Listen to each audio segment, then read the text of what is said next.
Hi, everyone. I'm Steffi D. And I'm Lisa H. And welcome to Check-In from Away. This week, we are celebrating World Kindness Day and checking in with some of our favorite come from aways. Thanks for joining us.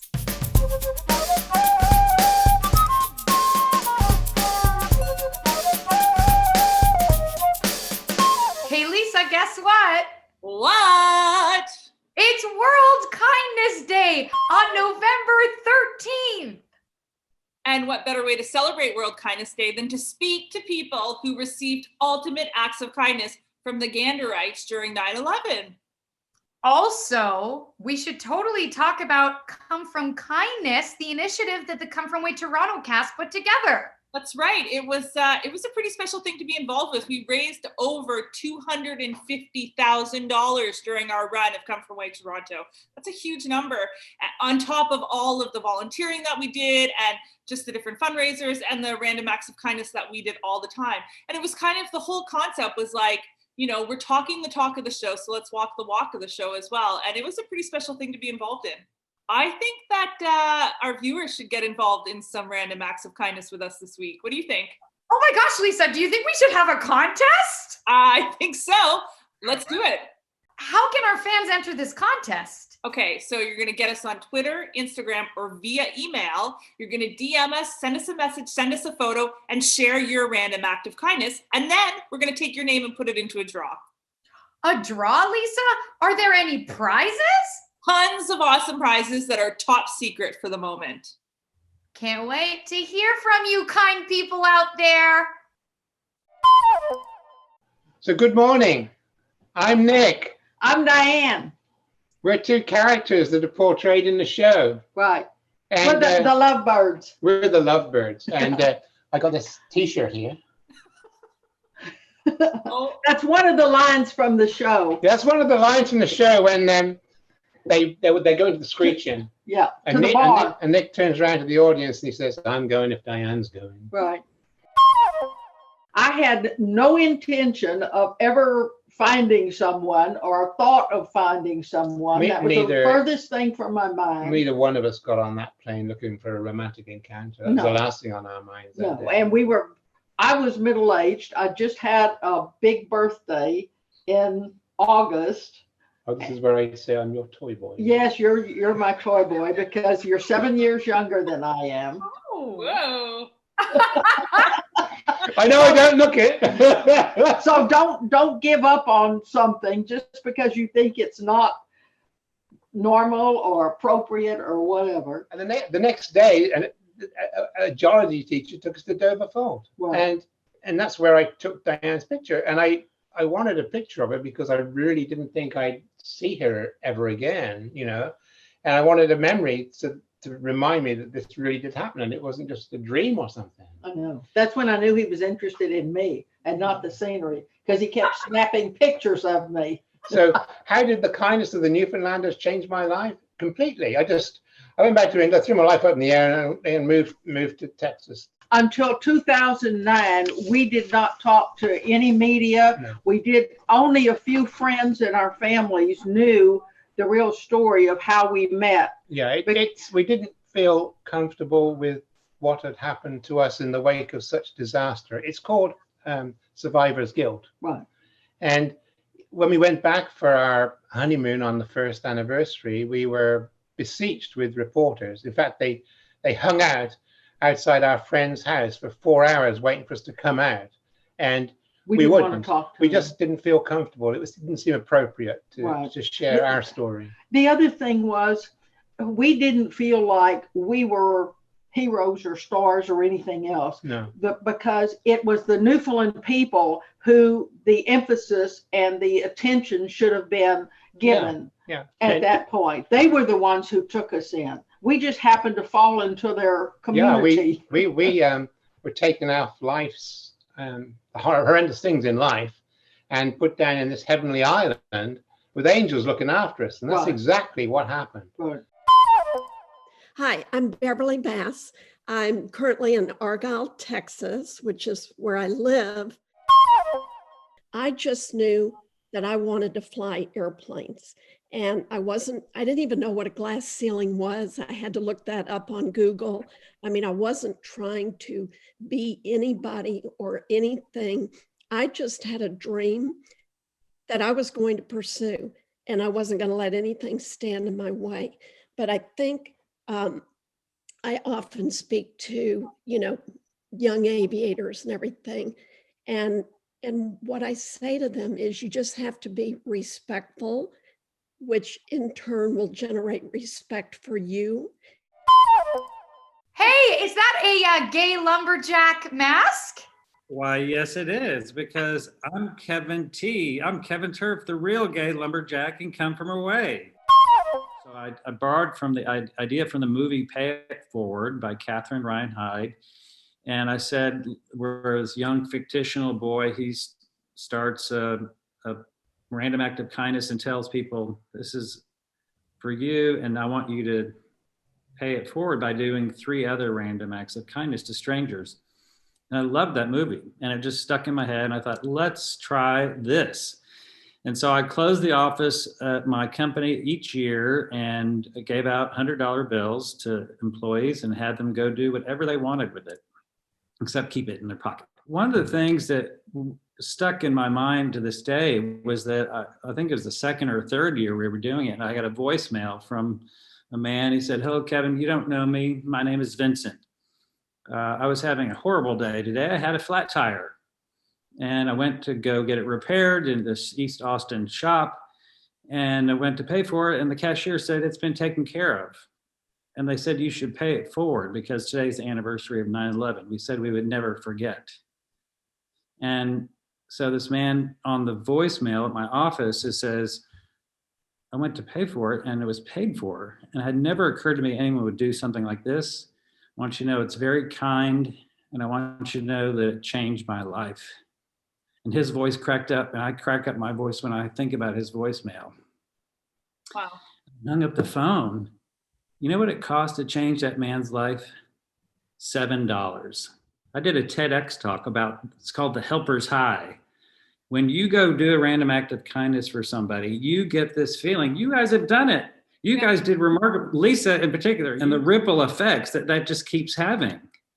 And so you get this feeling as if you had just like a runner's high where your blood pressure is down, your stress is gone.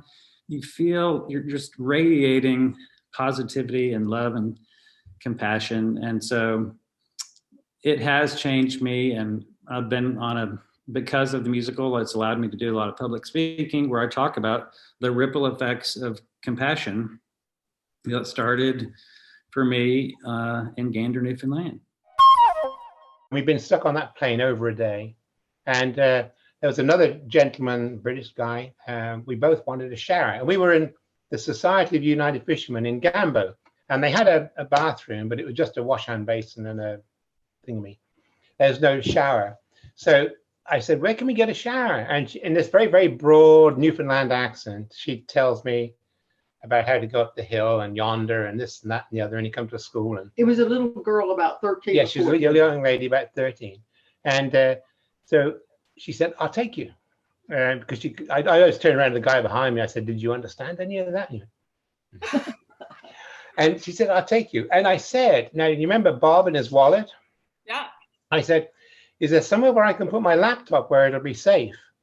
And she looked me straight in the face and she said, we're not like that here, sir. And I said, I am so sorry. And I felt about yay big. My most vivid memory would have to be when we deplaned the morning of September 12th. And we were so tired. We'd been up for well over 30 hours, no sleep. And we walked off the airplane and walked into the terminal. And, of course, none of us had ever been to Gander. We didn't even know what we were, going to be doing or seeing there or anything. And when we walked in, and we got off the airplane at 7:30 in the morning. And when I saw the tables that were just lined with hot food, cold food, anything you wanted, and they actually gave you a plastic bag, which was donated by the liquor store in town. So everybody had their plastic bag, and how appropriate that it's almost Halloween, because we felt like we were going trick-or-treating. We just went to all the tables and you just put in your bag whatever you wanted. And that was my first indication that we had landed in such an unusual place, because if you get off the airplane at 7:30 in the morning, that tells you they've been cooking all night long. So I was convinced that every stove in Gander was turned on. And that was my very first impression of what Gander was like. When Kevin, Jay, and I were on day 2.5, we had spent the night in our same clothes. And so I wrote in my book, Channel of Peace, there's a whole chapter. Day 3, we stink and we want a shower. And so we heard that there was a Walmart in town. Like, wow, this is not such a small town. They've got a Walmart here. But we had no idea where we were. And so we asked someone, said, oh, just a couple miles. And it was a beautiful day. So we decided to start walking there. And we couldn't get more than 50 meters before a car pulls over next to us and rolls down the window, and they stick their head out. Hey, what are you doing? And we just thought we had done something wrong, and we apologized. And we said, well, we're stranded here. We're just trying to get to the Walmart. And they said, well, hop in. I don't know about you, but here in America, your mother says, never get into a car with strangers. And so we waved them off. And then a second car came by, same thing. And then finally a third car. And Kevin J says, I think we better get in or we're never going to get there. And so we strike up this conversation with this lovely couple. We get all the way to the Walmart, and I try to offer them some money for gas. They were going out of their way to take us to the Walmart. And they're like, no, you would do the same. That's the golden rule. Treat others like you want to be treated. Opening night party with the two of you in Toronto, duh. Whoa, yeah, I love it. There was nothing like that show being in Gander, because it's really about the people of Gander. We are insignificant parts of the show. It is about Gander and what the people there did for us. They were so nervous about how the show was going to portray them. Once they started the first number, oh my God, it's gonna make me cry. Oh God. Oh God. They leapt out of their seats. They were just screaming and clapping. I think the actors, which you would know, they couldn't even hear what was going on music-wise and what was in their ears. And from that point on, the Ganderites knew that they had been recognized in a very beautiful way. I don't think any of the Newfoundlanders had seen the show. They didn't even know that they were being portrayed in it. Right. And when To the extent that they are. Yeah, to the extent Right. that they are. Yeah, exactly. The individuals, the real people. Right. And I thought that David and Irene had written all of the music, but when it came to Heave away. Heave Away, when it came to Heave Away, and 95% of the audience are singing in with it, I thought, well, they didn't write that one. No, but it was so magical Yeah. because everybody was so thrilled there. Yeah. There were 2,500 people in the converted And the hockey ice ring, the world's largest walk-in refrigerator. Right. And everybody in the audience, just including, we had about 15 or 20 of our friends with us because we had been staying. We stayed with some of them when we were there on our honeymoon, and we invited them to that performance. And everybody was just it was aghast. It was unbelievable. It's just little things that you can do, like I say, a smile or open the door for someone. Or I know with this lockdown, it's difficult because you're not in the public as much. And it's getting worse, isn't it? But we have also tried to donate to the food bank and a lot of the actors' funds. Yes, Broadway Cares and the Actors Fund and Salvation Army and Red Cross. And even if you can't leave your house that much, right now, if you can possibly donate to one of these charities Yeah. who are helping people, who are out there. Whenever we're at a restaurant, in fact, Tom does it as well. If there are firemen or policemen in the restaurant, and you can obviously tell because they're in uniform, we always pay for their meal. And it has just become common practice for us. On Halloween, I will take boxes of donuts to the police station in my town. First of all, there's a whole bunch of ideas at my website, payitforward911.org, and it's some of the best stories in my book. There's a girl in Sydney, Australia, who she organized. Her birthday is September 11th. And after coming to New York and going to the World Trade Center Memorial, she said to her parents, I can't celebrate my birthday anymore. This is just too tragic. But then she read about Pay It Forward 9/11 and said, oh, wait, I can do this on that day and I'll celebrate my birthday the next day. And so now she's done it 2 times. That's And so this past year, she and her family, they got care packages together to donate them to staff that are working these COVID testing sites. And so how wonderful is that? What happened to us in 2001, we were taken care of. It, I think, has made me into a much nicer and better person. I like to think that I'm a lot kinder now. It's just a hello or good morning or a smile, open the door, which I always used to do anyway. Let somebody out in the traffic. Simple little things in life that help, maybe hopefully put a smile on somebody else's face for that day.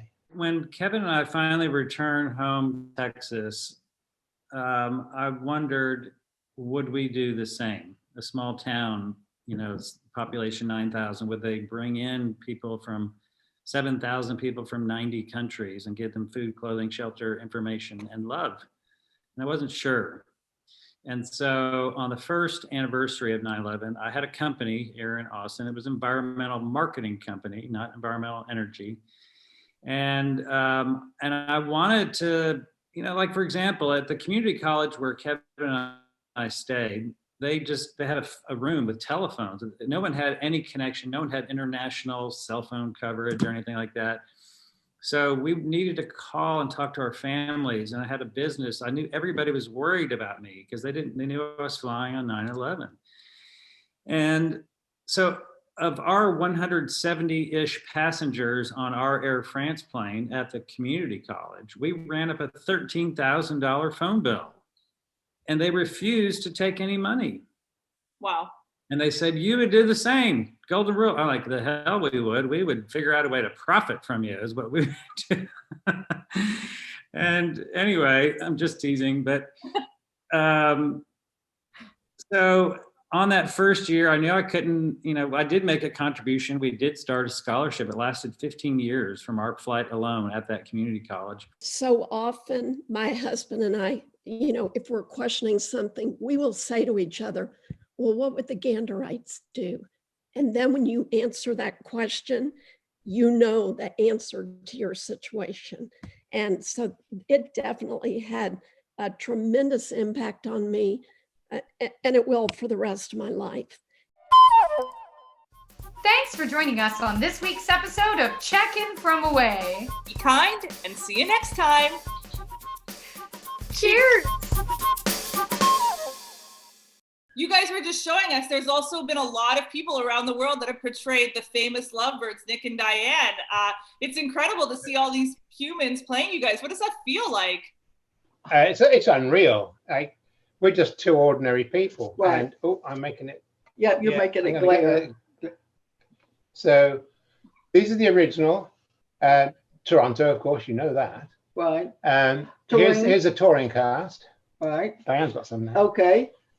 There's England, but of course they've changed now. Right. Australia and New York. New Broadway. And at the original NAMF presentation in 2013, there's Ruthie Ann Miles playing Diane. Sorry, it's shiny.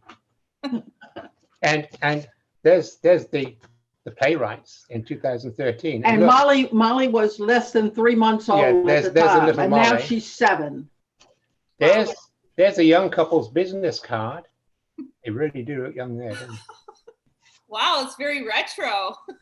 And the first 2 tickets to one of these performances. Yes. And this is where it first. This is where Junkyard Dog picked up. Right. Um, And there were 2 performances at that, and they were only like 45 minutes long. And they handed out CDs at the end with all the music. Wow. That's something we're never going to part with. I know.